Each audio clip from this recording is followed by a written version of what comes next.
Hello student, welcome in Gauss chemistry classes. But आज हम लोग बात करेंगे इन्वायरमेंटल केमिस्ट्री के सेकंड लेक्चर के बारे में। हम लोगों ने इससे प्रीवियस लेक्चर में ट्रोपोस्फेरिक पॉल्यूशन पढ़ रहे थे। ट्रोपोस्फेरिक पॉल्यूशन में सबसे नंबर 1 था गैसियस एयर पॉल्यूटेंट। अब नंबर 2 की बात करेंगे पार्टिकुलेट पॉल्यूटेंट, जिसमें हमने बताया था dust, mist, fumes, smog and smog की बात किया था। ठीक है, आइए हम लोग बात करते हैं पार्टिकुलेट पॉल्यूटेंट के बारे में। बेटा,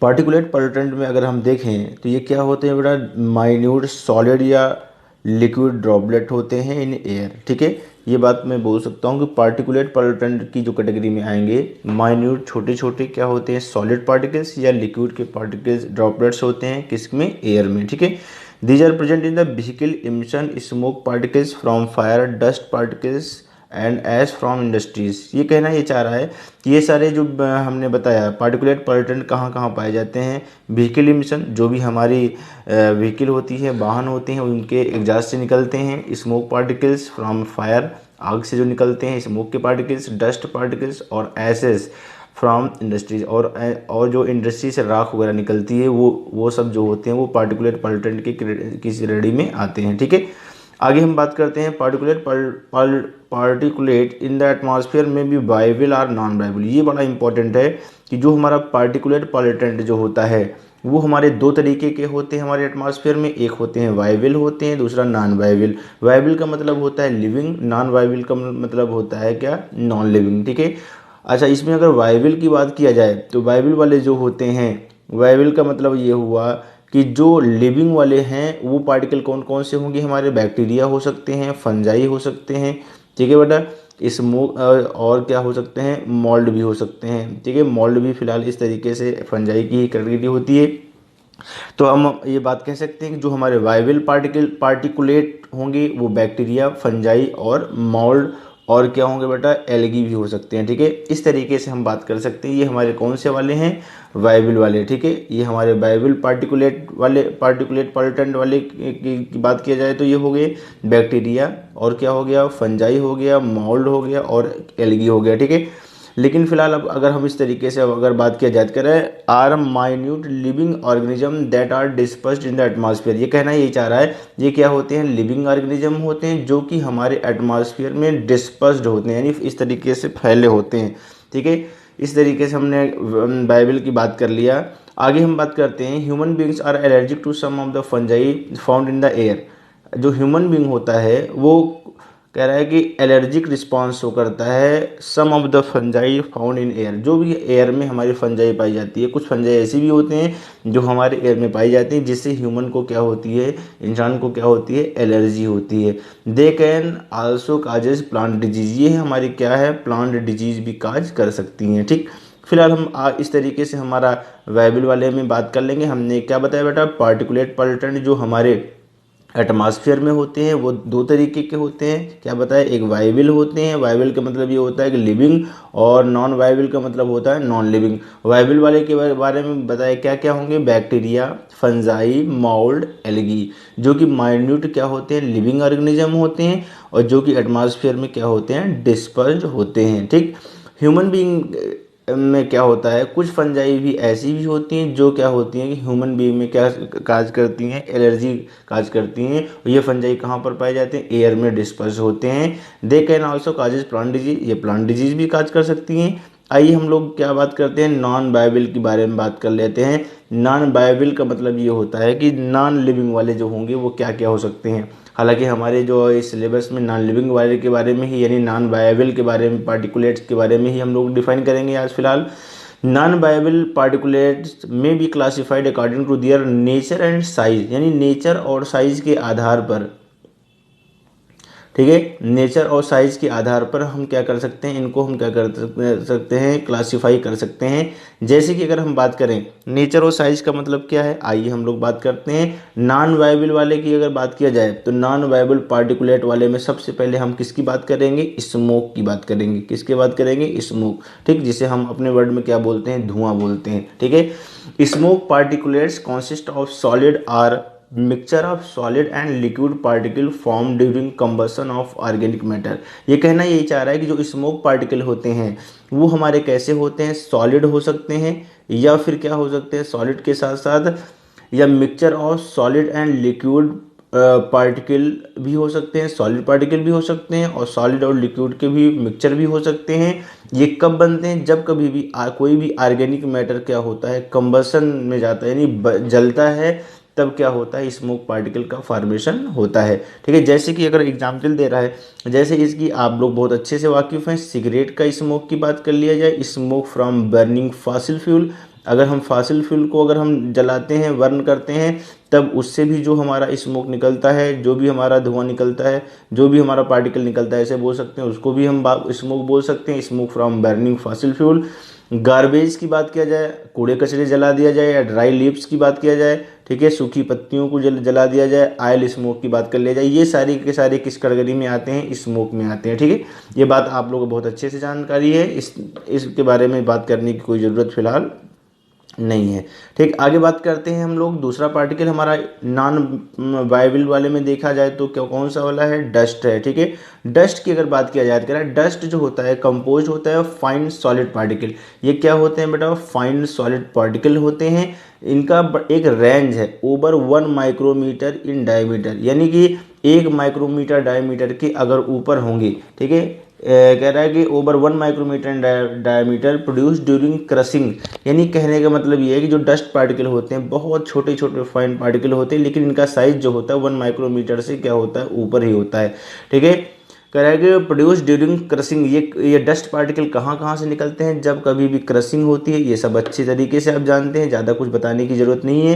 ठीक है, जब क्रशिंग हो, ग्राइंडिंग हो, रगड़ा क्या हो, घिसा जाए, या attribution of the solid material, या कभी भी सॉलिड मटेरियल के इस तरीके से सॉलिड मटेरियल के क्रशिंग से, ग्राइंडिंग से, ठीक है, इन सारे लोगों से जो भी हमारा जो गर्द गुब्बार निकलता है उसी को हम बोलते हैं डस्ट पार्टिकल। लेकिन एक ये जो इम्पॉर्टेंट पॉइंट है उसकी हम बात करेंगे, ज़्यादा कुछ बात करने की ज़रूरत नहीं है फिलहाल।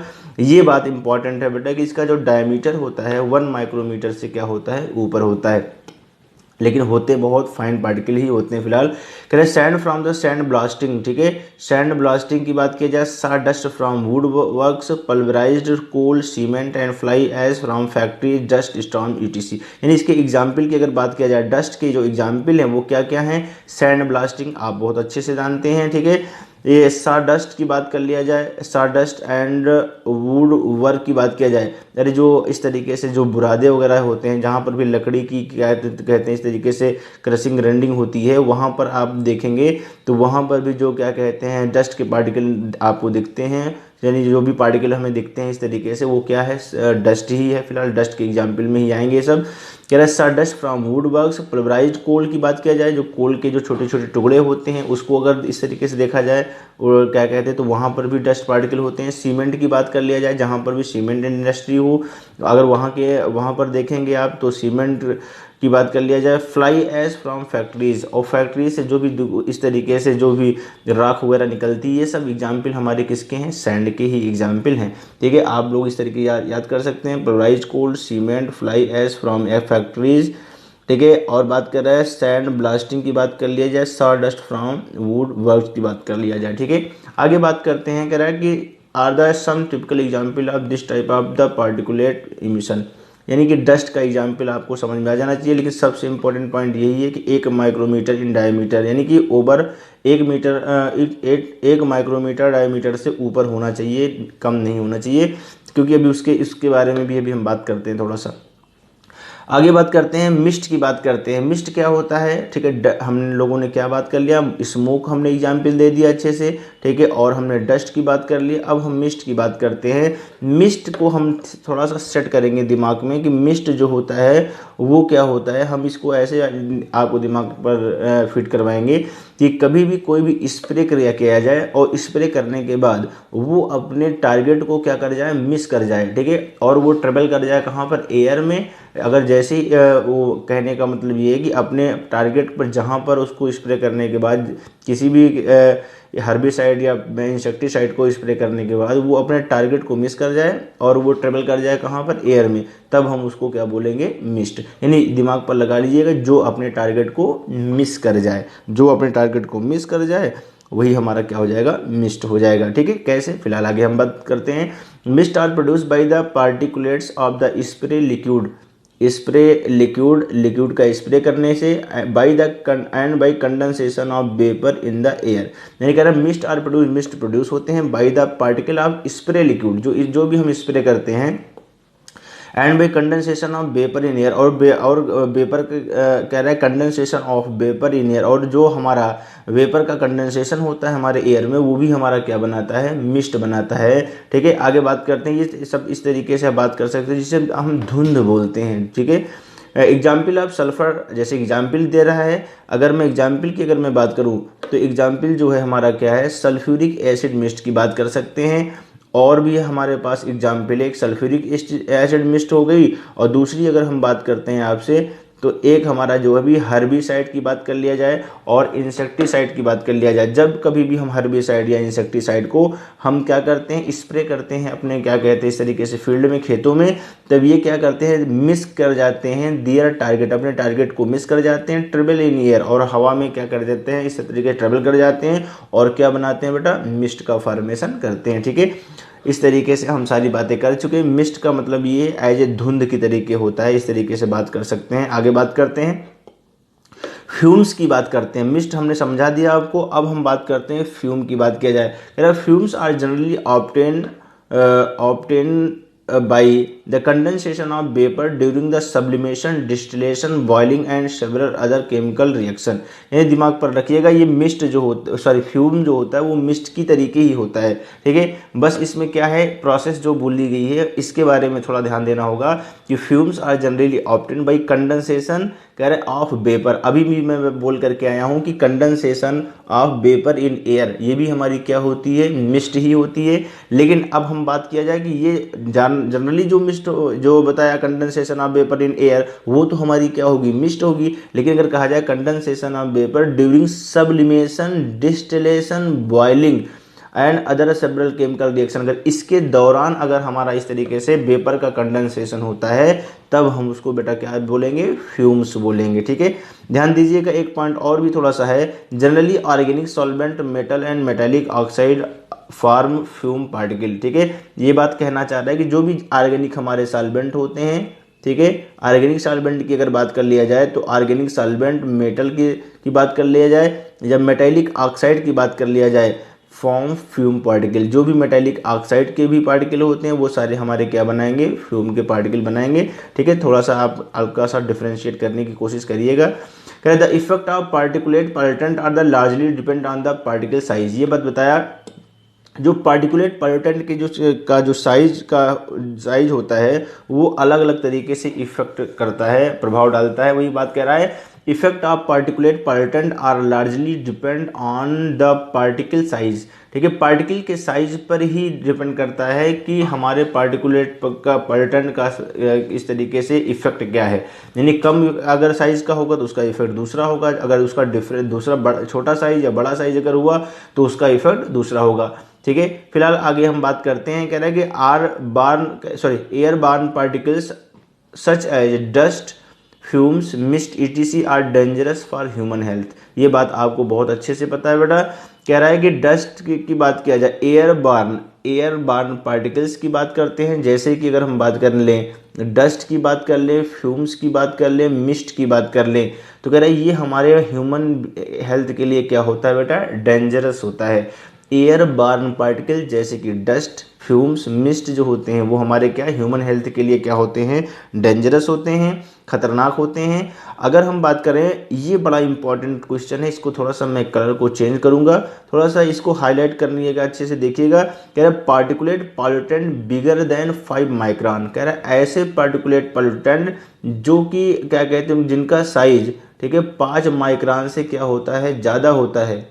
ठीक है, कह रहे are likely to lodge in the nasal passage, वो तो क्या होते हैं हमारे नाक के, ठीक है, नेजल पैसेज की अगर बात कर लिया जाए तो नेजल पैसेज में क्या हो जाते हैं, लॉज कर जाते हैं, यानी बैठ जाते हैं। ठीक है, where particles of 10 micron enter into lungs. लेकिन अगर हमारे पार्टिकल जो अगर 10 माइक्रोन के अगर हो गए, ठीक है, अगर 10 माइक्रोन के हो गए तो inter into the lung easily, और तो अगर 10 माइक्रोन के हो गए तो ये हमारे जो पार्टिकल होंगे वो हमारे क्या होंगे, लंग में, हमारे क्या कहते हैं, लंग्स में बहुत ही आसानी से क्या कर जाएंगे, इंटर कर जाएंगे, ठीक है। वही बात करना चाह रहा है, कह रहा है particulate pertain bigger than 5 micron और आर क्या कहें, likely to lodge in the nasal passage, यानी कि अगर 5 माइक्रोन से बड़े होंगे पार्टिकल के साइज, तब तो क्या हो गया कि ना नेजल पैसेज में क्या हो जाएगा, ये क्या हो जाएंगे, बैठ जाएंगे, ठीक है, ये इतने खतरनाक नहीं है। लेकिन कह रहा है वेयर एज, जबकि, लेकिन ऐसा भी नहीं है कि 5 माइक्रोन से बड़े वाले बैठ ही जाते हैं। कह रहा है whereas particles of about 10 micron enter into the lungs easily, लेकिन इसकी बात ये भी कह रहा जा रहा है ज़्यादातर क्या होता है, 5 माइक्रोन से बड़े वाले तो नेजल पैसेज में क्या होते हैं, बैठ जाते हैं। लेकिन ऐसा भी नहीं है, 10 माइक्रोन के लगभग भी, अगर 10 माइक्रोन तक अगर पार्टिकल का साइज है, फिर भी हमारे लंग में क्या कर सकते हैं, इंटर कर सकते हैं बड़े आसानी से, ठीक है। इसी वजह से क्या कहते हैं इसी वजह से ये कहा जाता है कि मास्क वगैरह लगा करके ही जितनी भी इंडस्ट्रीज होती हैं, कहीं जहाँ पर भी डस्ट मिस्ट वगैरह इस तरीके से अगर कंडीशन होती है, ठीक है, तब वहाँ पर मास्क लगा के ही काम करने को कहा जाता है बेटा, ठीक है। वे कह रहा है कि आगे बात करते हैं, lead use to be a major air pollutant emitted by the vehicles. कहना ये चाह रहा है कि जो लेड होता है, लेड आपको पता है पीबी की बात कर रहा है, मेजर एयर पॉल्यूटेंट होता है, जो कि कहाँ से निकलता है, हमारे व्हीकल्स के क्या कहते हैं, एग्जॉस्ट से निकलता है, ऐसे बोल सकते हैं। कह रहे हैं leaded petrol use to the primary source of airborne lead emission in Indian cities. कहना ये चाह रहा है कि लेडेड पेट्रोल जो होता है वही हमारी क्या होता है, प्राइमरी सोर्स होता है एयर बार्न लेड इमिशन का हमारे भारत के शहरों में। कहना ये चाह रहा है कि जो हमारा लेड जो होता है वो हमारा मेजर एयर पॉल्यूटेंट होता है, जो कि व्हीकल से निकलता है। लेकिन ये बात अगर हम कह दें कि लेड आता कहाँ से है, तो हम ये बता सकते हैं कि जो हमारा लेडेड पेट्रोल होता है, आपको हमने इससे पहले भी बताया है प्रीवियस लेक्चर में, कि जो हमारा पेट्रोल होता है उसमें लेड मिला होता है, और यही हमारा क्या होता है, प्राइमरी सोर्स होता है, ठीक है। क्या कहते हैं, प्राइमरी सोर्स होता है किसका, एयर बार्न लेड इमिशन का भारत के शहरों में, ठीक है। आगे बात करते हैं, this problem has now been overcome by using unleaded petrol in the most of the cities in India. कहना ये चाह रहा है कि इस प्रॉब्लम से हम निजात अगर पाएँ, कैसे पा सकते हैं, हम क्या करें, अपने पेट्रोल में, ठीक है, अनलेडेड पेट्रोल का इस्तेमाल करें, यानी कि हम ऐसे पेट्रोल का इस्तेमाल करें जिसमें लेड ना मिला हो, अनलेडेड पेट्रोल, ठीक है, in the most of the city in India. कर this problem has now been overcome, ये इस प्रॉब्लम से हम निजात पा चुके हैं by using unleaded petrol, unleaded petrol का इस्तेमाल करके ज़्यादातर भारत के कई शहरों में, ठीक। आगे बात करते हैं, ये करता क्या है, बहुत इंपॉर्टेंट पॉइंट है, इसको हम थोड़ा सा हाईलाइट करेंगे अच्छे से। कह रहा है कि lead interfere with the development, बहुत इंपॉर्टेंट क्वेश्चन है, ये क्वेश्चन पूछा जा सकता है। Lead interfere with the development and maturation of red blood cells, यानी लेड हमारा जो लेड होता है वो रेड ब्लड से आरबीसी के डेवलपमेंट और मैचुरेशन में क्या करता है, इंटरफेयर, बाधा डालता है, ठीक है। बहुत इंपॉर्टेंट क्वेश्चन है बेटा, lead interfere with the development and maturation of red blood cells, ठीक। अब हम बात करेंगे स्मॉग की, बात करने जा रहे हैं बेटा हम लोग। ये स्मॉग बहुत इंपॉर्टेंट है, ये क्वेश्चन पूछा जाता है, ठीक है। कैसे क्या आता है, अभी हम लोग आगे बात करते हैं। स्मॉग के बारे में बात करते हैं। कह रहा है नाम से ही पता चलता है, वर्ड जो स्मॉग है वो किससे ड्राइव हुआ होगा, स्मोक प्लस फॉग से मिलकर के बना होगा। तो वही बात कहना चाह रहे हैं एनसीईआरटी की, वर्ड जो स्मॉग है वो drive from smoke plus fog, यानी स्मोक और फॉग से मिलकर के बना हुआ विद्याधन आलय विद्यालय, ठीक है। इस तरीके से अगर बात किया जाए तो word smog is drive from smoke and fog, यानी स्मोक और फॉग दोनों मिल करके क्या बनाते होंगे, स्मॉग बनाते हैं। This is the most common example of air born pollution that occur in many cities through out the world. कह रहे हैं ये पूरे संसार के कई सारे शहरों में, ठीक है, बहुत कॉमन एग्जाम्पल है एयर पॉल्यूशन का। ये कितने तरीके के होते हैं, आइए हम लोग जल्दी जल्दी बात करते हैं। ये 2 तरीके के होते हैं। कह रहा है there are 2 types of smog. एक होता है बेटा हमारा क्या होता है, क्लासिकल स्मॉग होता है। आइए जल्दी से हम लोग बात करते हैं। एक हमारा होता है क्लासिकल स्मॉग होता है, दूसरा हमारा होता है फोटोकेमिकल स्मॉग, ठीक है। ये दो स्मॉग हैं, इनके बारे में हम लोग क्लियर करेंगे। हकीकत बात तो ये है कि फोटोकेमिकल स्मॉग ज़्यादा इंपॉर्टेंट है। आइए क्लासिकल स्मॉग के बारे में बात करते हैं। सबसे पहला एग्जैक्ट क्वेश्चन तो हम आपको यही बता दें कि जो हमारा ये क्लासिकल स्मॉग है इसको हम बोलते हैं रिड्यूसिंग स्मॉग। क्या बोलते हैं बेटा? Reducing smog. यही क्वेश्चन पूछा जाएगा। ये हमारा कौन सा स्मॉग है? Reducing smog. क्यों? क्योंकि ये हमारा क्या है, रिड्यूसिंग मिक्सचर इसमें पाए जाते हैं, इसलिए हम इसको रिड्यूसिंग स्मॉग बोलते हैं। कैसे रिड्यूसिंग मिक्सचर, अभी थोड़ा सा हम बात करते हैं। कह रहा है कि classical smog occurs in the cool and humid climate. ठीक है, ये हमारा कूल और ह्यूमिड क्या कहते हैं, क्लाइमेट में होता है। कौन? Classical smog. ठीक है, it is the mixture of smoke, fog and sulphur dioxide. बस यही मेन पॉइंट है। It is the mixture. ये क्वेश्चन पूछा जाएगा कि जो हमारा क्लासिकल स्मॉग है वो किस चीज़ का मिक्सचर होता है, तो क्या बताओगे? स्मोक का, फॉग का, और क्या बताओगे? Sulphur dioxide. ठीक है, और ये सल्फर डाइऑक्साइड हमारा क्या होता है, रिड्यूसिंग एजेंट के तरीके काम करता है। तो हम ये बात कर सकते हैं ये हमारा कैसा होगा। Correct, chemically it is the reducing mixture and so it is called reducing smog. कहने का मतलब इसका यही है, ये रिड्यूसिंग मिक्सचर होने की वजह से इसको हम क्या नाम देते हैं, क्या? Reducing smog. ठीक, एक पॉइंट क्लियर कर लीजिएगा। क्लासिकल स्मॉग कहाँ पर पाया जाता है? कूल, ठंडे और ह्यूमिडिटी जहाँ पर हो ऐसे क्लाइमेट, ऐसे वातावरण में पाया जाता है। कौन? ये क्लासिकल स्मॉग। और ये हमारा किसका मिक्सचर होता है? ध्यान दीजिएगा, क्वेश्चन पर ज़्यादा ध्यान दीजिए आप लोग। स्मोक, फॉग और सल्फर डाइऑक्साइड का ये क्या होता है? मिक्सचर होता है। और ये हमारा रिड्यूसिंग मिक्सचर होने की वजह से इसे क्या बोलते हैं? Reducing smog. ठीक, इस तरीके से सारी बातें हो गई। आइए हम लोग अभी कंपेयर करेंगे तो और अच्छा सा क्लियर होगा। अगर हम बात करें फोटोकेमिकल स्मॉग की बात करते हैं तो फोटोकेमिकल स्मॉग कहाँ पर होगा? सबसे पहले हम बात करेंगे वार्म। वो था किसमें? Reducing cool. ठीक है, और ये है हमारा ड्राई एंड सनी क्लाइमेट। ठीक है, और ये क्या था, थोड़ा सा कंपेयर करिए, कूल ह्यूमिड क्लाइमेट में था। और ये हमारा क्या, वो कूल, ये हमारा वार्म, और ये हमारा क्या, ह्यूमिड क्लाइमेट, और ये क्या है, ड्राई एंड सनी क्लाइमेट। ठीक है, यानी इस तरीके से क्या कहते हैं, सूर्य हो, क्या नाम है, इस तरीके से सनी क्लाइमेट का मतलब इस तरीके से पूरी तरीके से सन निकला हो और गर्मी हो। ठीक है, वार्म, ड्राई और क्या कहते हैं, सनी क्लाइमेट में होता है। कौन? ये फोटोकेमिकल स्मॉग। ठीक, आगे बात करते हैं। The main component of photochemical smog result from the action of sunlight. वही बात हमने बोला, सूर्य निकला हो का मतलब sunlight on the unsaturated hydrocarbon and nitrogen oxide produce by automobile and factories. कहना ये चाह रहा है बेटा कि जो हमारा ऑटोमोबाइल और फैक्ट्रीज से हाइड्रोकार्बन और हमारा नाइट्रोजन ऑक्साइड जो प्रोड्यूस होता है उस पर सन की अनसैचुरेटेड हाइड्रोकार्बन और नाइट्रोजन ऑक्साइड जो प्रोड्यूस होती हैं उस पर क्या होती है, सन की किरणें पड़ती हैं, जिससे फोटोकेमिकल स्मॉग बनता है। ठीक है, वही बात कहना चाह रहा है, थोड़ा सा आप क्लियर करेंगे इस बात को। Main component of photochemical smog result from the action of sunlight on. ठीक है, सनलाइट का एक्शन होता है कहाँ पर? Unsaturated hydrocarbon and nitrogen oxide produce by automobile and factories. यानी ऑटोमोबाइल और फैक्ट्रीज, हमारे जो भी ऑटोमोबाइल्स जो भी हमारे क्या कहते हैं इस तरीके से व्हीकल्स होते हैं उनमें से, और फैक्ट्री से जो हमारा अनसैचुरेटेड हाइड्रोकार्बन और नाइट्रोजन ऑक्साइड निकलता है उस पर सनलाइट के एक्शन के द्वारा फोटोकेमिकल स्मॉग का फॉर्मेशन होता है। ठीक है, photochemical smog has high concentration of oxidising agent. एक बात कंपेयर करिएगा, ये हमारा ऑक्सीडाइजिंग एजेंट रखता है, इस वजह से इसको हम क्या नाम देते हैं? Oxidising smog. और उसमें हमने क्या बताया था, इसमें क्या होता है बेटा, क्लासिकल स्मॉग में रिड्यूसिंग मिक्सचर होता है। Reducing mixture sulphur dioxide, smoke, fog की बात किया है, ज़्यादातर इसमें इंपॉर्टेंट सल्फर डाइऑक्साइड ही होगा जो जिसकी वजह से रिड्यूसिंग मिक्सचर होता है। और यहाँ पर ये क्या है, थोड़ा सा ध्यान दीजिएगा, ये हमारा क्या हो रहा है कि photochemical smog has the concentration of oxidising agent के रखने की वजह से इसको हम क्या नाम देते हैं?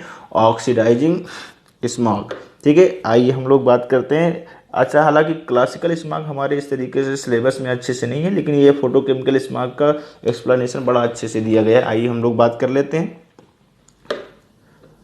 अगर हम इसमें बात करें तो फॉर्मेशन ऑफ फोटोकेमिकल स्मॉग की बात करते हैं। फोटोकेमिकल स्मॉग के फॉर्मेशन में हम देखते हैं कैसे हमारा क्या कहते हैं फोटोकेमिकल स्मॉग का फॉर्मेशन होता है, आगे बात करेंगे।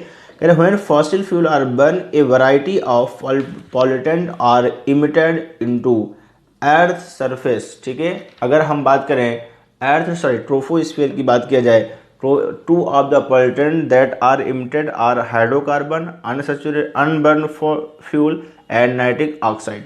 ठीक, ये बात थोड़ा ध्यान दीजिएगा। कह रहा है जब कभी भी फॉसिल फ्यूल बर्न होता है तो बहुत सारे वैरायटी ऑफ पॉल्यूटेंट जो होते हैं हमारे अर्थ के ट्रोफोस्फीयर में क्या होते हैं, इमिट होते हैं, यानी इस तरीके से ट्रोफोस्फीयर में आ जाते हैं। ठीक है, आगे हम बात करेंगे। फिलहाल इस तरीके से ट्रोफोस्फीयर में आ जाते हैं। कह रहा two of the pollutant are the emitted are hydrocarbon, unburnt fuel and nitric oxide.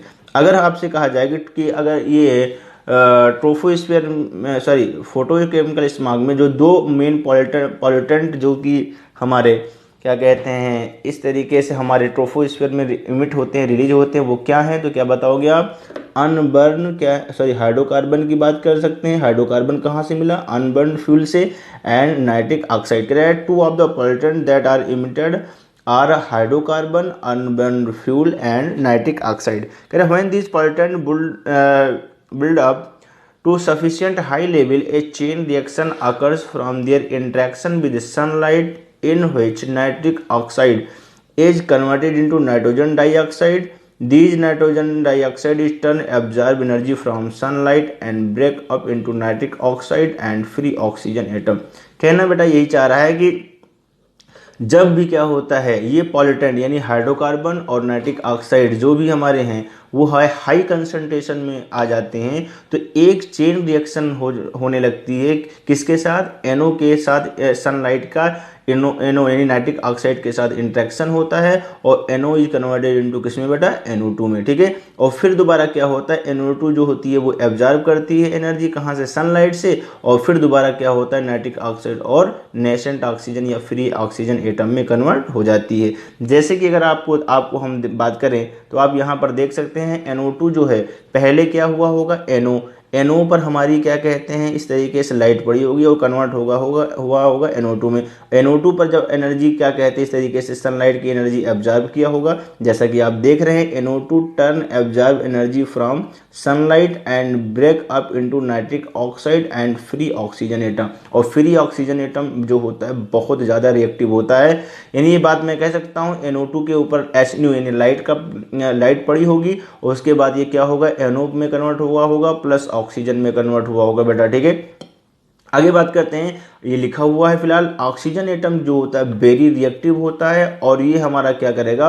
Oxygen के साथ कंबाइन करके क्या बना लेगा? ओजोन का फॉर्मेशन कर लेगा। ठीक है, जैसा कि आप देख रहे हैं यहाँ पर आप देख सकते हैं O plus O2 is equal to किस में कन्वर्ट हुआ बेटा? O3 में कन्वर्ट हुआ। ठीक, और ये O3 हमारा कौन है? ओजोन। अब हम बात करते हैं ओजोन कैसे बना। आपको हमने बताया जब नाइट्रिक ऑक्साइड का कंसंट्रेशन हमारे एटमॉस्फेयर में बढ़ेगा तो वो हमारा क्या सनलाइट के साथ की प्रेजेंस में NO2 में कन्वर्ट होगा। NO2 एनर्जी हमारी सनलाइट से एब्जॉर्ब करेगी और कन्वर्ट हो जाएगी किस में?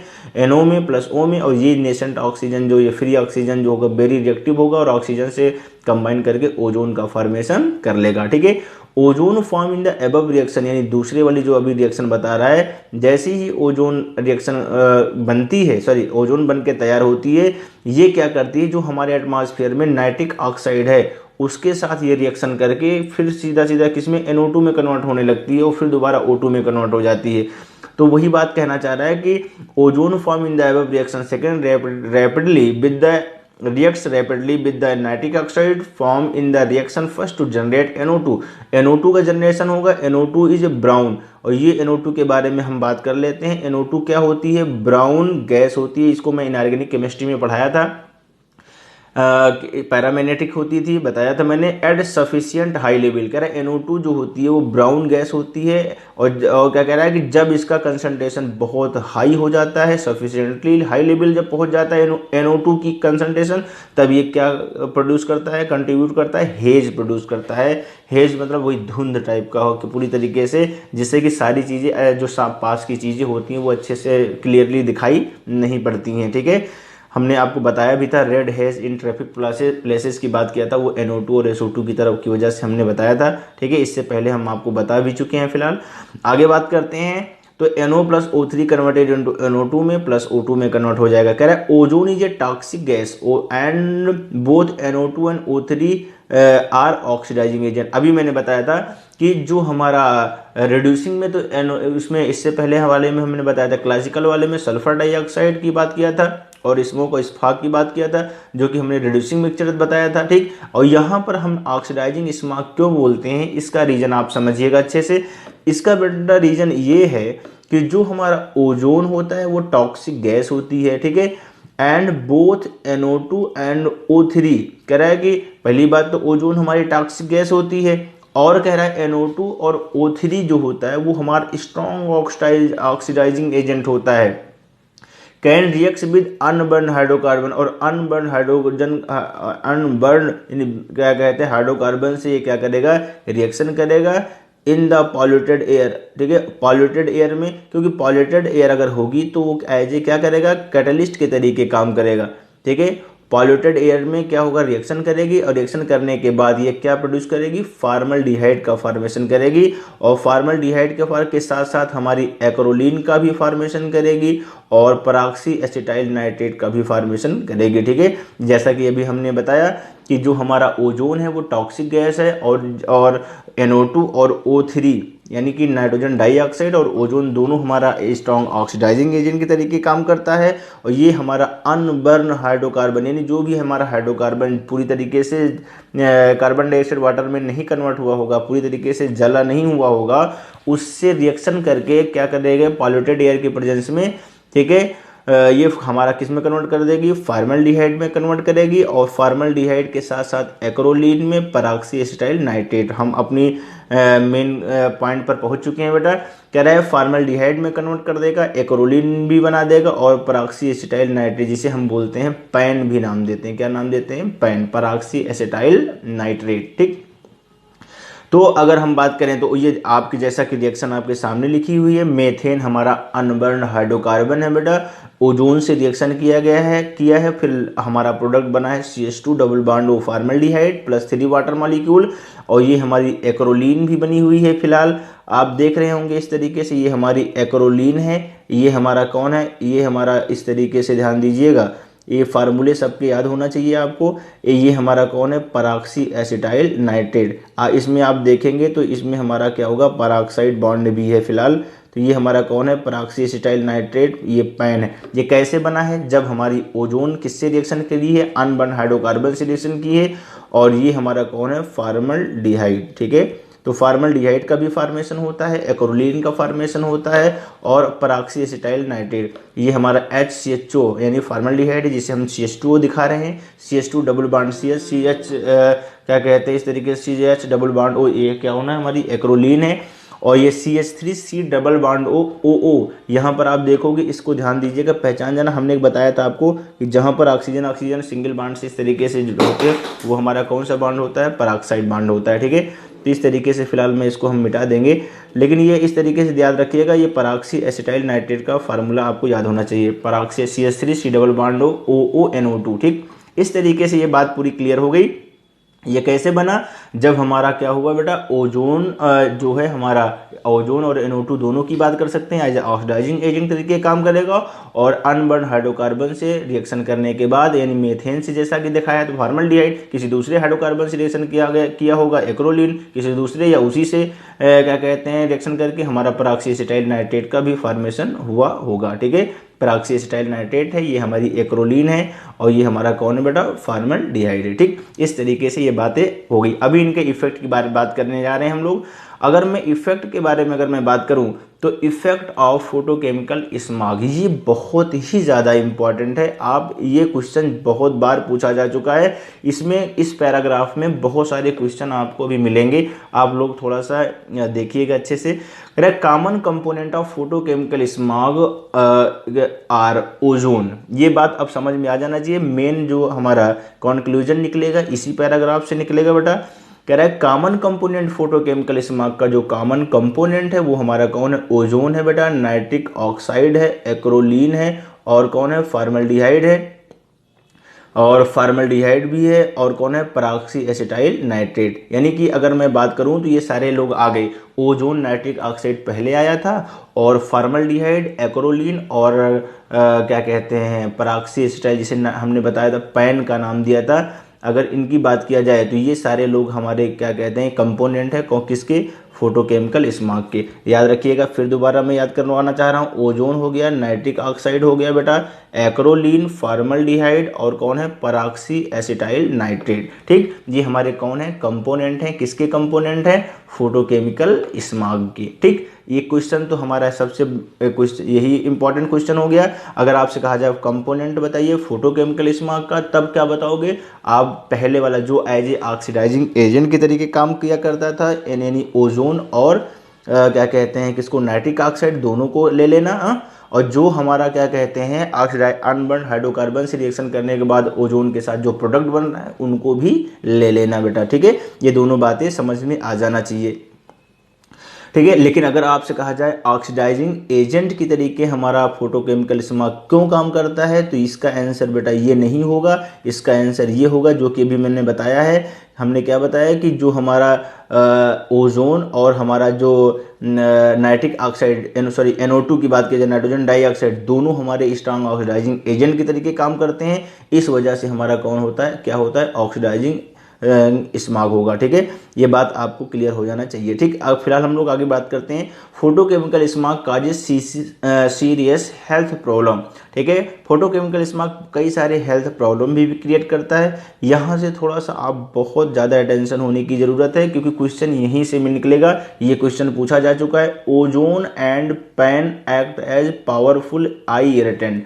ओजोन और जो हमारा पैन बोले तो peroxyacetyl nitrate act as powerful eye irritant, यानी आँख में क्या होती है, खुजली होती है, अनइजीनेस फील होता है जब हमारा ओजोन और इसके किसकी वजह से होता है, ओजोन की वजह से, और किसकी वजह से, पैन की वजह से। ठीक है, तो ध्यान दीजिएगा, ऐसे क्वेश्चन पूछेगा, eye irritant is due to photochemical smog के कंपोनेंट के बारे में अगर ऐसे पूछा जाए तो ओजोन और पैन को ही आप लोग लगाइएगा। ठीक है बेटा, आइए हम लोग बात करते हैं, ozone and nitric oxide irritate the knows.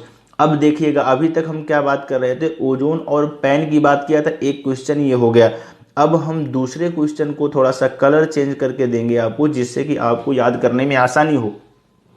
Ozone and nitric oxide, ozone और नाइट्रिक ऑक्साइड यानी NO की बात कर रहा है, नाइट्रोजन डाइऑक्साइड नहीं बेटा, nitric oxide NO। Okay, ozone and nitric oxide irritate the nose, nose को इरिटेट करेगा, थ्रोट को, and their high concentration causes, अगर हाई कंसंट्रेशन हो गया तब क्या काज करेगा, हेडेक काज करेगा, सर दर्द होगा, चेस्ट पेन होगा। ठीक है, सीने में क्या कहते हैं, दर्द होगा, ड्राइनेस ऑफ द थ्रोट, और गला सूखा सूखा सा होगा रहेगा, कफ यानी कि खांसी आएगी, एंड डिफिकल्टी इन ब्रीदिंग, और क्या, सांस लेने में क्या होगी, प्रॉब्लम क्रिएट होगी। यानी इस तरीके से कोरोना के लक्षण दिखने लगेंगे। फिलहाल वो कोरोना होगा नहीं, ठीक है, वो होगा किसकी वजह से, ओजोन की वजह से और नाइट्रिक ऑक्साइड की वजह से। तो इसी वजह से हम आपको थोड़ा सा इस वक्त बात भी बोल करेंगे बेटा, ज़्यादा कोरोना से डरने की ज़रूरत नहीं है, आप लोग अपनी पढ़ाई पर कंसंट्रेट करिए। ठीक है, जो होना होगा वही होगा। ठीक है, हम कुछ भी नहीं कर सकते बेटा, बस हम सेफ्टी कर सकते हैं, अपनी हिफाजत खुद रख सकते हैं बस। ठीक है, और इसमें ज़्यादा टेंशन लेने की ज़रूरत नहीं है, बहुत कॉमन बीमारी है, लोगों ने इसको इतना लाइट कर दिया है बस। ठीक है, क्या कहते हैं, आप लोग अच्छे से पेपर दीजिए, और क्या कहते हैं, फ्री माइंड से, क्या होगा, क्या न्यूज आएगी, क्या नहीं होगा, पोस्टपोन्ड होगा पेपर कि नहीं पोस्टपोन्ड होगा, डजंट मैटर, आप लोगों को इसके बारे में सोचने की ज़रूरत नहीं है, आप सीधा पढ़ाई पर कंसंट्रेट करें। ठीक है, आगे फिलहाल हम बात करते हैं, ozone and nitric oxide irritate the knows. ठीक है, नोज को इरिटेट करेगा, थ्रोट, ठीक है, वरना थोड़ी सी प्रॉब्लम क्रिएट हो बस क्या कहते हैं, डिप्रेशन में चले जाओ। ठीक है, कुछ होने वाला नहीं है, परेशान ना होइए। ठीक है, nose, throat and their high concentration, अगर हमने ओजोन और नाइट्रिक ऑक्साइड का हाई कंसंट्रेशन हो गया तो क्या काज करेगा बेटा, हेडेक काज करेगा, चेस्ट पेन काज करेगा, और ड्राइनेस ऑफ द थ्रोट, और क्या कहते हैं, गले में क्या होगी, ड्राई हो जाएगा, गला ड्राई हो जाएगा, सूख जाएगा, और खांसी आएगी, और क्या होगा, ब्रीदिंग होगी। आप बता दीजिए, कोई भी ऐसा लक्षण नहीं है जो हमारा कोरोना से ना मिलता हो। तो बेटा कुछ भी डरने की ज़रूरत नहीं है, अगर ये सब थोड़ी सी प्रॉब्लम अगर क्रिएट होती है तो बस। ठीक है, जो भी आपको क्या कहते हैं, आपको सबको पता है क्या कहते हैं, किस तरीके से क्या करना है, थोड़ा बहुत क्या कहते हैं उसका घर पर ही ट्रीटमेंट करो, अगर कोई प्रॉब्लम होती है तो फिर कंसल्ट करो डॉक्टर से, कोई दिक्कत नहीं है, लेकिन डरने की ज़रूरत नहीं है। अल्टीमेटली प्रॉपर्टीज आपको पढ़ने की ज़रूरत है बस, ठीक है, ये सब चलता रहेगा। आगे फिलहाल हम बात करते हैं फोटोकेमिकल स्मॉग की बात किया जाए, lead to the cracking of, ये एक नया क्वेश्चन आ गया, मैंने कलर चेंज कर रहा हूँ, ध्यान दीजिएगा, इस पैराग्राफ में बहुत इंपॉर्टेंट है, इसीलिए मैं थोड़ा सा बहुत आराम से चल रहा हूँ। Photochemical smog lead to cracking of the rubber, एक तीसरा क्वेश्चन बन रहा है बहुत अच्छा इस पैराग्राफ पे। अभी मैं इसको समराइज करता हूँ। Photochemical smog lead to cracking of rubber, rubber की क्या होती है, क्रैकिंग होती है फोटोकेमिकल स्मॉग की वजह से, and extensive damage of plant life, और प्लांट लाइफ भी बहुत ज़्यादा डैमेज हो जाती है, किसकी वजह से बेटा, फोटोकेमिकल स्मॉग की वजह से, ठीक है, cracking of rubber and extensive damage of plant life. ठीक, आगे बात करते हैं, it also causes corrosion of metal, ठीक है, corrosion of metal, stones, building materials, rubber and painted surfaces, ठीक है, फिलहाल ये इसी से मिलता जुलता है। कहने का मतलब ये है, ये हमारा क्रैकिंग ऑफ रबर करेगा फोटोकेमिकल स्मॉग, और प्लांट की भी बहुत ज़्यादा डैमेज कर देगा, ठीक है, और ये हमारा जो फोटोकेमिकल स्मॉग क्या करेगा, कोरोजन भी कर सकता है, ठीक है, कोरोजन का मतलब ये होता है क्षरण, ठीक है, जिसे जंग लग जाना जिसे बोलते हैं, ठीक है, तो कहने का मतलब ये कोरोजन ऑफ मेटल, ठीक है, मेटल का क्षरण भी हो सकता है, स्टोन का भी हो सकता है, बिल्डिंग मटेरियल डिसफिगर हो सकती है, रबर एंड पेंटेड सर्फेसेस, ठीक है, यानी ये क्या करेगा, खराब कर देगा इन सब जो भी मैंने बताया, metal, stones, building materials, rubber, painted surface, ठीक है, इन सबको क्या कर देगा, डिसफिगर कर देगा। ये सारी बातें हम बेटा कर चुके हैं, ठीक है। अब यहाँ पर फिगर में आप देखें तो थोड़ा सा आपको फोटोकेमिकल स्मॉग दिखा हुआ है, आप देखिए हमारे इंजन, इस तरीके से थोड़ा सा छोटा करना पड़ेगा तो आपको दिखेगा बेटा। फोटोकेमिकल स्मॉग की बात की जाए, occurs when sunlight act as vehicle pollution, ठीक है, आप देखें यहाँ पर जो भी व्हीकल्स है हमारी क्या है, यहाँ से क्या निकल रहा है, नाइट्रोजन इस तरीके से अगर हम बात करें तो यहाँ पर हमारा क्या है, nitrogen oxide and volatile organic compound, ठीक है, ये सारे यहाँ से देख रहे हैं किस तरीके से गैसेस के फॉर्म में निकल रहे हैं। उसके बाद ये सनलाइट की प्रेजेंस में ये क्या बन रहा है, फोटोकेमिकल स्मॉग का फॉर्मेशन हो रहा है, ठीक है, इस तरीके से फोटोकेमिकल स्मॉग का भी फॉर्मेशन दिखाया जा रहा है। ठीक, आगे हम लोग बात करते हैं, कुछ भी इसमें करने की ज़रूरत नहीं है बेटा, आइए, लेकिन ये सनी क्लाइमेट में होता है, ध्यान दीजिएगा इस चीज़ को। ठीक, आगे बात करते हैं, रिड्यूसिंग स्मॉग हमें दिया नहीं है फिलहाल, आइए हम लोग थोड़ा सा और आगे बात कर लेते हैं।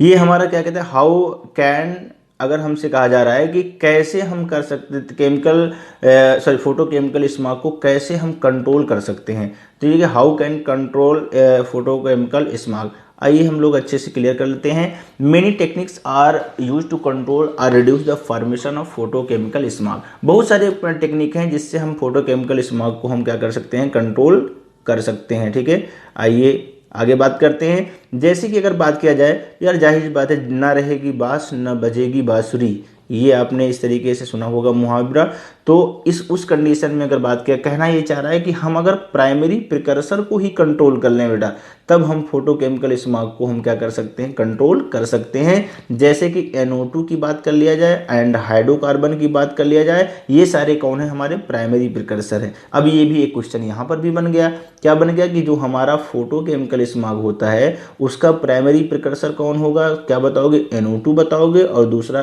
क्या है, हाइड्रोकार्बन। तो आप क्वेश्चन को निकालना आपको अच्छे से आना चाहिए कि अगर आपसे कहा जाए फोटोकेमिकल स्मॉग का प्राइमरी प्रिकर्सर कौन है, तो क्या बताओगे, NO2 है और हाइड्रोकार्बन है। ठीक, और दूसरी बात, अगर प्राइमरी प्रिकर्सर लेवल पर अगर हम कंट्रोल कर लेते हैं तो बहुत ही अच्छी बात है, और अगर नहीं कर पाते हैं तो हम सेकेंडरी प्रिकर्सर को हम क्या करते हैं, कंट्रोल करते हैं, कौन है वो, ओजोन और पैन, ये बात तो हमने आपको बताया ही। तो secondary precursor as PAN, ozone and PAN, कह रहा photochemical smog will automatically be reduce, यानी कि अगर हम प्राइमरी प्रिकर्सर और सेकेंडरी प्रिकर्सर दोनों प्रिकर्सर को अगर हम कंट्रोल कर लें तो क्या होगा, अपने आप फोटोकेमिकल स्मॉग क्या हो जाएगा, ऑटोमेटिकली क्या हो जाएगा, रिड्यूस हो जाएगा। ठीक, या आगे बात करते हैं, हम समझ में आ जाना चाहिए प्राइमरी प्रिकर्सर बेटा कौन है, NO2 और हाइड्रोकार्बन है, और सेकेंडरी प्रिकर्सर कौन है, ओजोन और पैन है। ठीक, ध्यान दीजिएगा, ये दो क्वेश्चन आपके बने हैं। Usually catalytic converter are use in the automobile, ये बात हम आपको पहले भी बता चुके हैं प्रीवियस लेक्चर में कि कैटालाइटिक कन्वर्टर का इस्तेमाल करना चाहिए कहाँ पर, अपने ऑटोमोबाइल में। ठीक है, which prevent the release of, जो कि हमारा प्रिवेंट कर देगा नाइट्रोजन ऑक्साइड को, प्रिवेंट कर देगा हमारे एटमॉस्फेयर में आने से हाइड्रोकार्बन को। ठीक है, हमारे एटमॉस्फेयर में आने से क्या कर देगा, रोक देगा। क्यों, क्योंकि नाइट्रोजन ऑक्साइड को N2 में और हाइड्रोकार्बन को क्या तोड़ फोड़ करके कार्बन डाइऑक्साइड और वाटर में कन्वर्ट कर दिया करता था। बताया था लेड सिरेमिक हनीकॉम्ब स्ट्रक्चर, क्या बताया था, प्लेटिनम रोडियम रेडियम की बात किया था। ठीक, ये सारी बातें हम कर चुके हैं। दूसरी बात ये है कि हम क्या कर सकते हैं, कुछ प्लांट हैं बेटा, जैसे कि ठीक है, कुछ प्लांट ऐसे भी हैं जिनको हम लगा दें तो उससे भी हम क्या कर सकते हैं, फोटोकेमिकल स्मॉग को कंट्रोल कर सकते हैं। जैसा कि Pinus, Juniperus, Quercus, Pyrus, Vitis are the metabolise, ये मेटाबोलाइज कर देता है नाइट्रोजन ऑक्साइड को, और इसी वजह से ठीक है, जब नाइट्रोजन ऑक्साइड हमारा मेटाबोलाइज हो जाएगा, तो नाइट्रोजन ऑक्साइड जब मेटाबोलाइज हो जाएगा, चाहे NO वाला हो चाहे NO2 वाला हो, तो 100% अपने आप क्या होगा, ऑटोमेटिकली फोटोकेमिकल स्मॉग हमारा क्या हो जाएगा, कंट्रोल हो जाएगा। And therefore their plantation could help in this matter, इस मैटर में इनके प्लांटेशन से क्या हो सकता है, फायदा हो सकता है, यानी हमें हमारी सहायता ये कर सकते हैं। ठीक है, अब बेटा नेक्स्ट लेक्चर में हम बात करेंगे आपको स्ट्रेटोस्फेरिक पॉल्यूशन, जो कि ये नेक्स्ट लेक्चर में आएगा। Thanks for watching this video, please like and subscribe. ठीक है, आप लोग अच्छे से पढ़ाई करते रहें बेटा, हम आपसे इस तरीके से बात कर रहे हैं क्योंकि इस वक्त क्या कहते हैं, आप लोग न्यूज़ के बारे में ज़्यादा देख रहे हो बेटा। ठीक है, यहाँ पर अगर पेपर होता है तो ठीक है, नहीं होता है तब भी ठीक है, उससे कोई लेना देना नहीं है। आप उसके बारे में मत सोचिए, आप पढ़ाई पर प्लीज़ थोड़ा सा ज़्यादा से ज़्यादा ध्यान दीजिए, क्योंकि वो चीज़ हमारे हक में नहीं है। ठीक है, thanks for watching video, best of luck.